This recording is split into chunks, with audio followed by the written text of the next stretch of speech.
नमस्कार। ये है कहानियों का अद्भुत संसार। किस्सा कहानी, कहानियाँ जिनमें हम लिखते हैं खुद को, ज़माने को। किस्सा कहानी में आज मैं अर्चना कोहली, लेखक विमल भारती शुक्ल जी की एक कहानी लेकर आई हूँ जिसका शीर्षक है हौ। गांव के विशाल बरगद के नीचे जब वह आकर बैठा तो उसे अपने पुराने दिन याद आ गए। वहीं कुछ पत्थर जो देवतुल्य थे, पूर्ववत यथास्थान पर थे। पूरे गांव के शादीशुदा नए युगल जब गांव में प्रवेश करते थे तब सबसे पहले यहीं पर आते थे। वह भी यहाँ आया था।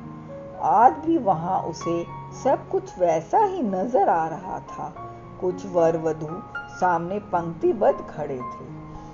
वह चारों ओर नजर दौड़ा रहा था और सोच रहा था, गांव की सड़कें, मकान, दुकान, चमक धमक में जरूर परिवर्तन आया है, लेकिन इस बरगद में कोई परिवर्तन नहीं आया है।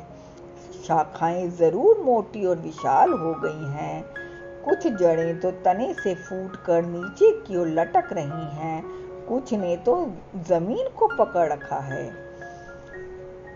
उसने ठंडी हवा में बैठकर संकल्प ले लिया, अब वह लौटकर गांव आएगा और पलायन का दंश झेल रहे मकान को जिंदा कर देगा। उसके मन में वह चित्र बार बार उभर रहा था। गांव का बरगद अपनी ऊपरी जड़ों से भी अपनी जन्मभूमि को जकड़कर स्थायी होता जा रहा है, और एक हम है जो शहर भाग गए। वह अपने आप को कोस रहा था। वह जैसे ही अपनी कार में बैठा, सामने से आ रहे गांव के बुजुर्ग दद्दा ने उसे रोक लिया। कहाँ चल दिए परमानंद? गांव की याद आने लगी क्या? लौट आओ गांव, ये तुम्हारे पिताजी की हवेली वीरान ना हो जाए। प्रश्नों के उत्तर में हौ कहकर वह दद्दा के चरणों में नतमस्तक हो गया। दद्दा ने उसे छाती से लगा लिया। दद्दा के अपनत्व से उसकी आंखें गीली हो चली थी। उसे लगा जैसे गांव का बरगद उससे लिपट गया हो।